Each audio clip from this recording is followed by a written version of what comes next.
Thank you very, very much for having me here today. I'm very excited to be here and just a little bit nervous to be, I think, the only one not affiliated with a university. But I seem to be in a crowd that loves libraries, so I feel okay about that. I'd like to tell you today about the first digital storytelling projects that my public library has embarked on just this year. So we've started 2 of them. Why not?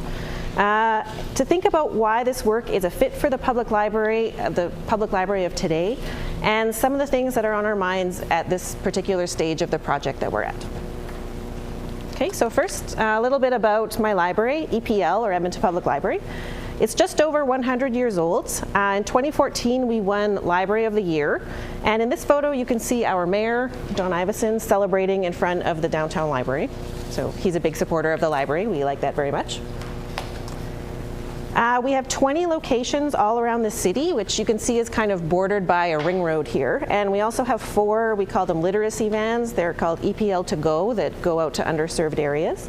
We have approximately 600 staff, and we had 16.9 million visits by the public in 2016, which was the second most visited place in the city of Edmonton. Guess what was the first? It was West Edmonton Mall. So not bad. Biggest mall in North America, second, libraries. Pretty good. So just zooming out a little bit more, this is where Edmonton is located, way up here. There are 1.3 million people that live in the greater metro area. We're a winter city, for sure. We're pretty far up north. We're very proud of our river valley, which is the longest stretch of connected urban parkland in North America. And people have been in this place for about 8,000 to 10,000 years. One particular area on our riverbank, kind of a flat part, which is now known as the neighborhood Rossdale, was a Pehonan, which is a Cree name for a gathering place or a meeting place, a center of trade, of celebration, of ceremony. And another name for it is a Misquitchee, which is a Cree name meaning Beaver Hill House. The first European contact was probably with the Hudson's Bay Company in 1754, and just after that, Fort Edmonton was established as a major trading post on a site that had already been used for trade for thousands of years. Edmonton is also on Treaty 6 territory, so if you don't know, the numbered treaties of Canada were signed with the government, the first ones in 1876, where they ceded, Indigenous people ceded title to land ownership in exchange for promises of reserves of land, land for each family, farming equipment, and health care, though those obligations not being fulfilled, to put that lightly, is one of the long-standing issues of Indigenous rights in Canada. And Edmonton has the second largest population and the fastest growing population of urban Indigenous peoples in Canada, and also the largest population of Inuit peoples outside of the farthest north territories. So as I was putting this presentation together, I realized that probably even 2 years ago, I wouldn't have introduced the city that way, with the Cree name, talking about Treaty 6. And I think it's the result, the positive result of a process of truth and reconciliation that Canada has been undertaking for the last 10 years, and which I'm very grateful for. So if you aren't familiar, between 1876 and 1994, say 1994, 150,000 First Nations, Métis, and Inuit children were separated from their families and taken to live at government-sponsored residential schools. The goal was, and this is quoted from official government documents, to kill the Indian in the child. So they were forbidden to speak their language, practice their culture or religion, and were indoctrinated into a European model of education and basically citizenry. Many suffered from extreme poverty and malnutrition, didn't receive an education, and suffered from emotional, physical, and sexual abuse. Basically, it was a cultural genocide, and one of the biggest impacts was multi-generational trauma. So there are 80,000 survivors of the system today, but it has continued to impact families and nations since the beginning. So in 2008, a Truth and Reconciliation Committee was formed as a condition of the Indian Residential School Settlements Agreement. The goal was to create a public archive, a public record of residential schools. And it was the first time that people were really gathering these stories and making them public. So they collected stories of 7,000 survivors. So as a result of this, things feel different today in Canada. It's a little bit like we've woken up to a very uncomfortable truth about a history of our country that was never officially shared. We were definitely not taught about this in school. People would grow up next to residential schools and not know what was going on there. And starting to sort of shift away from a colonial mindset. So seeing the covert and overt racism that's governed and continues to govern so much of the relationship that Canada has with its Indigenous peoples. And what's especially shocking to Canadians is I think we also think of ourselves as the peacekeepers. We're Canada.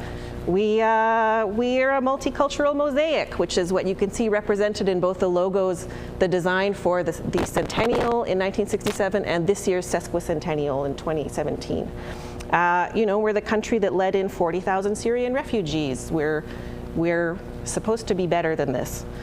And so 2017, for the sesquicentennial, it was a really interesting year of celebration, but also of protests against protests, cynicism, anger, and reflection, wondering who are we and what is our story. So we continue to do the work of truth-telling and of reconciliation, both as individuals, as organizations and institutions like libraries and universities, businesses and government bodies, and making good on the 94 calls to action from the Truth and Reconciliation Committee.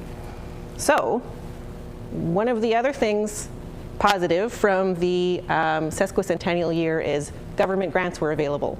Not to say that too crassly, but it was a positive thing.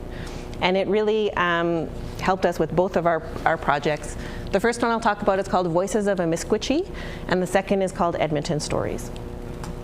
So Voices of a Misquitchie, we applied for and received a grant of $230,000 from the Canadian government.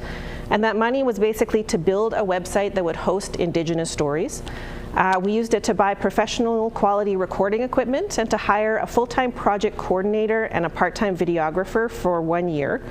And it was also important that we hired people who had a relationship with the Indigenous community, with working with Indigenous communities. Ongoing community consultation has been critical for every single step of this project, especially because in the context for this particular public space, there's such a history of taking culture away and locking it up in an archive or in a museum or for profit. So on our small team of 6 and our two part-time, 2 temporary staff, we also have our Indigenous Relations Advisor, and we consulted regularly with, we had an elder in residence for a time at our public library. So we actually had him lead us in a pipe ceremony to start the project on a good note, and we could set our good intentions and aspirations for the project there. We ran 5 community consultations to really figure out all aspects of the site. So like the look and layout, what did people want to see in terms of content, what kinds of stories did they want, what did people think the potential was of a site like this. And I just love the feedback that people gave in that particular regard, because it just matches so closely what I feel about the possibility and promise of digital storytelling. We also chose 7 subject areas for classification on the site for now, based on the community feedback. And there's an emphasis, yes, on traditional knowledge, but also on current events, leadership. People are interested in stories that celebrate their community and celebrate their people now. So this is what the website looks like. We are using Mukutu. I always say it wrong, but you probably have heard of it, as the platform for the back end. Does someone know? Things I should check before I present. We'll say Mukutu. And hired a web design company called Yellow Pencil to actually do the front end of the site. The artwork for the site was done in consultation with Indigenous artists. And kind of the scheme is that it starts in the cosmos, where people come from, comes down to earth, and the 4 elements are represented. The teepee is a symbol of comfort, of home, a place where storytelling happens. And then further down, there will be a river and sweetgrass going on the side, which when it's burned, brings the voices back up to the cosmos. So it's a circular concept on the website. The logo design was done by Lise, our project coordinator. And there's information all along the bottom. Actually, can I go? Oh yeah, great. And just along the bottom, we have information about the project, how to participate, personal supports, so if people are experiencing trauma or are struggling as a result of the project or for any other reason, and information about privacy and sharing. So people are able to click on Share Your Story and log in as an individual, create an account and log in as an individual to share their story that way. We're also going to be giving community groups access to their own chunks of space on the website so that they're able to basically control their own content that goes up there. Because of this, this is sort of individual ownership. People also have the right to take down their story at any time, which is important for us, putting the storyteller at the center of everything as sort of an ethical decision that we make, which maybe freaks out archivists in the room. So that's something that we'll be struggling with more, I think, as we move forward, but that's ultimately the decision that we made, is that the stories belong to the storytellers. So right now, this is basically what we have of the site. The full site will launch in late October, and we'll be having a launch party in December. In addition to getting the site up and running, we are currently gathering stories, making connections with groups, schools, local archives, who might be interested in doing work to put stories up on the website.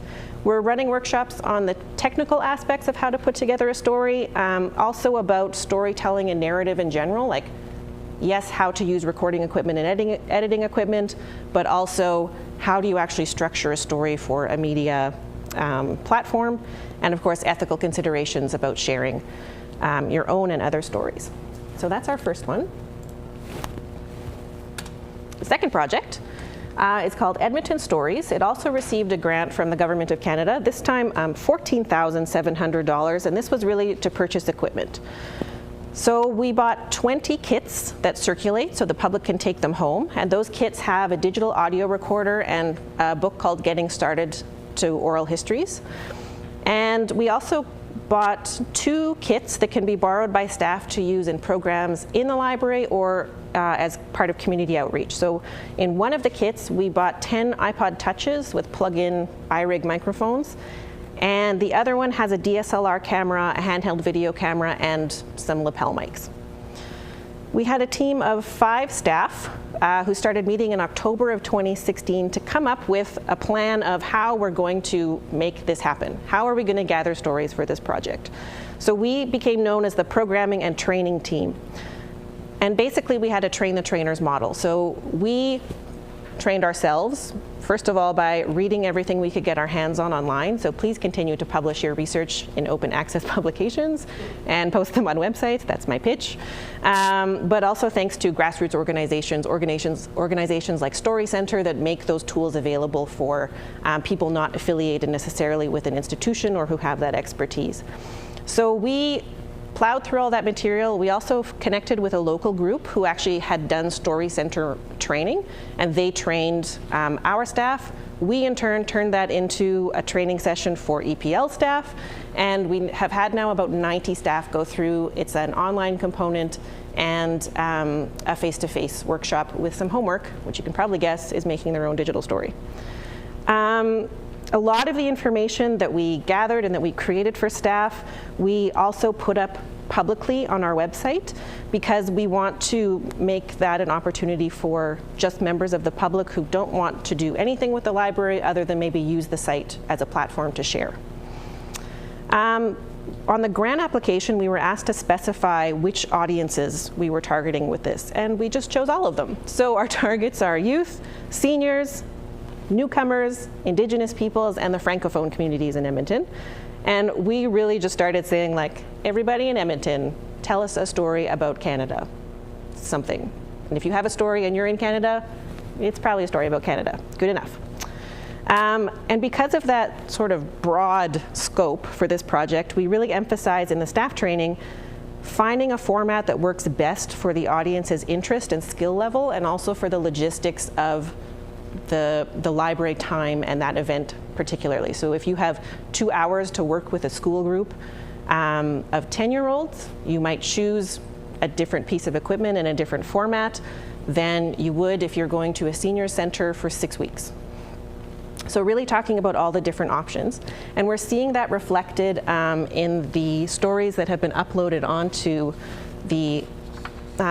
the site. So we have, for example, from a senior center, one of the staff went there and just had a roundtable conversation, put a digital audio recorder in the center, and then edited the video of their responses to some interview questions. We had, I think he's a homeschooled kid. He made an adorable PowerPoint presentation about why he loves every province in Canada and posted that up on the site. We had a really big fire in Fort McMurray, which was in the northern part of the province last year, and we had a story from a girl who moved from Fort McMurray to Edmonton and has now settled, so it was her story of the journey of the fire. So really, everything is going up there, and I kind of love that. But we are right now hosted on Vimeo, which was our quick and dirty solution to having something up now. This year, because of the other project going on and other reasons, we didn't have the resources to create a separate digital public space. And so we wanted stuff up there as quickly as we could. Vimeo was a fast and easy solution, and we're hoping for the future to be able to migrate it over to something more permanent. Okay, so a few reasons why I think our library was interested in doing this kind of work.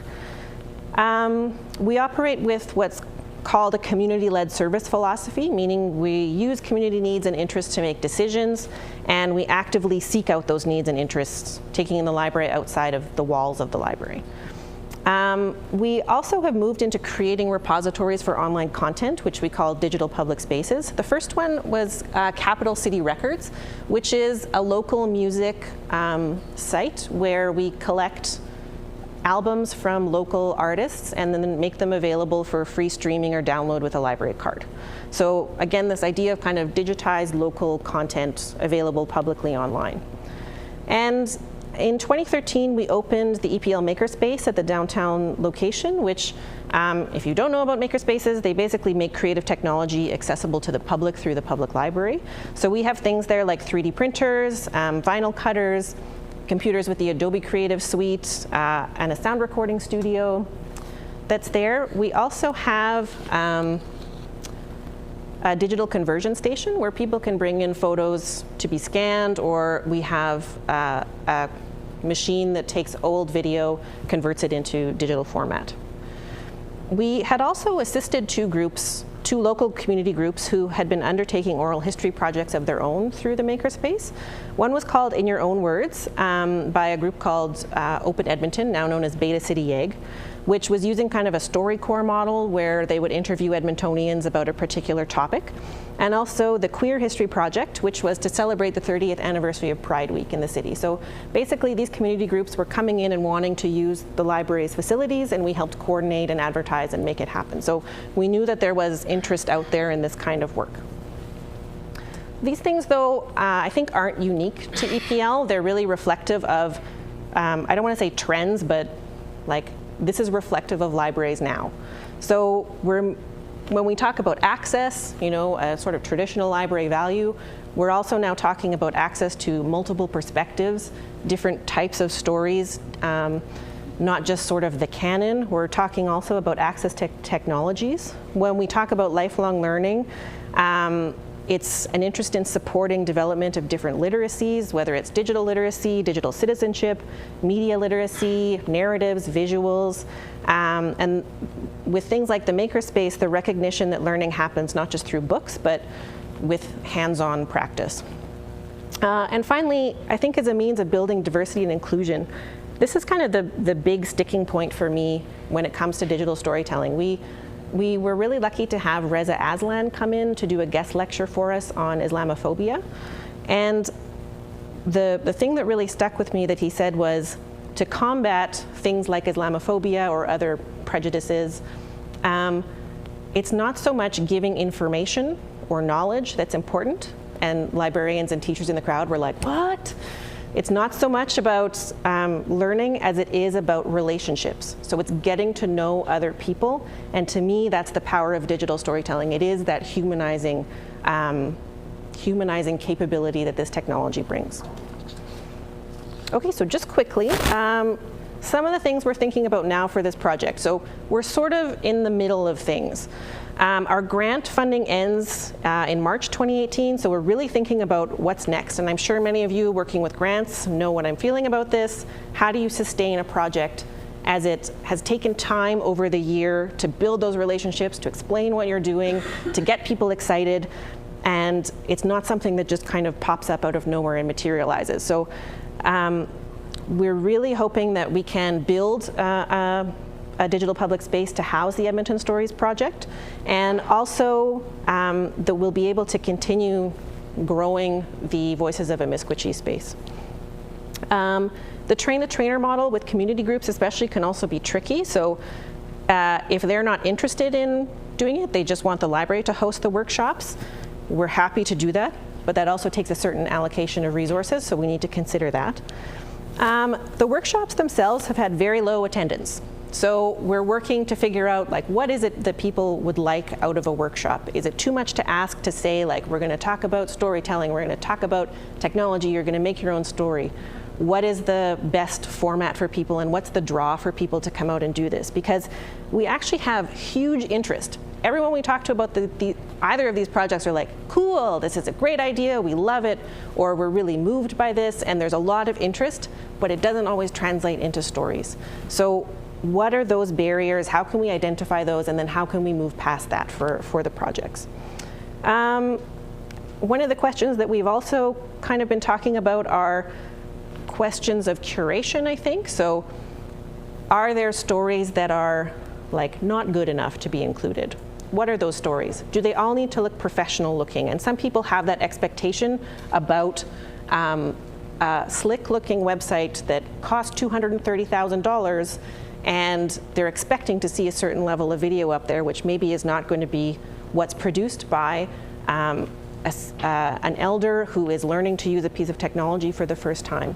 And the video they create is wonderful and meaningful and special. And we hope everybody would see it that way, but we do come across that question. And finally, the scope for both projects was relatively broad. So Edmonton Stories arguably way too broad. I'm treating it as kind of a pilot. So looking at kind of narrowing the scope for the rest of the year to focus on specific topics or specific groups is one move we're probably going to make.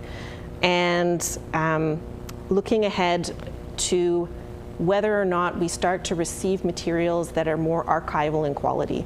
So we're focusing on now, collecting the stories of now, but if someone does express that they have, let's say, recordings of elders that they had made 20 years ago and would like to digitize them and put them up on the website, what does that mean for us to become now this more archival space? There's different ethics, different technical considerations, and that's something that we'll have to be considering if that does happen.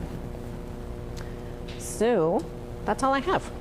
Thank you again so much for having me. It's been great to talk to you as kind of a practitioner who's just doing this stuff. And I don't know if there's time for questions. Okay. Awesome. Does anyone have questions? Okay. Let's go here because I see you first. Well, first of all, that was just amazing. It's Thank really you. exciting work you're doing. I'm thinking that public libraries are just so uniquely placed to do this kind of work because you've got the trust already to have your people coming in. Do you find this idea that people they want to do it, but yet they don't want to do it? How manage this? I'm just wondering if you had any way of approaching this. How do you Yeah, well, I think, so the question is about how we're maybe thinking about getting at those people who want to do it, but are not coming to the workshops.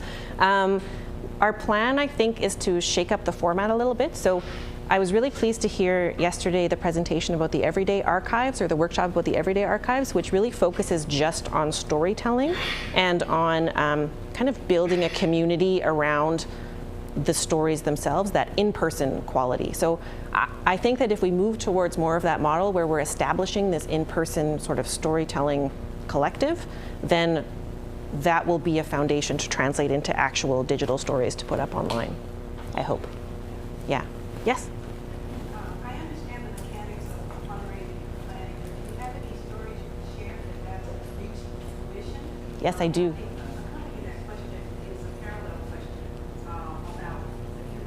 It seems that if you have people working together, I hate the idea of somebody's work not being given the fullest possibility for people to have access to it. But if people are working together, doesn't that allow for sort of a give and a take, so that the quality control, for lack of a better word, still gets to be applied? Yes, for sure. So, but anyway, the first question. Yeah, the first question, I don't think we have time at the moment, but I can share, I'll tweet out the link. Where you can take a look at the Edmonton Stories. And we also have a video or two up on the Voices of Amiskwaci page just on the library site, so I'd be happy to share that. The second one, I think I mentioned more the quality control, less as an issue that I'm concerned about actually posting things, because I'll say that in a different way. It's more of a question for funders and for people who I need to convince of the merit of the project. So if you're showing a digital story that is maybe of like a lower video quality, maybe the sound is not quite there, their expectations may be, they may be surprised at what they're seeing, that it's not a professional level. But you're right, when But don't you build into that professionalization process? there can be, yeah. And so working with the videographers, that is something that we have going, but we're also really interested as the public library in building people's digital skills. So we're very interested in having people learn how to make the stories themselves. And so in that way, we might be sacrificing some of that professional quality for those benefits. So it's a both hands situation. Exactly, yeah. Thank you. Thank you, thanks very much.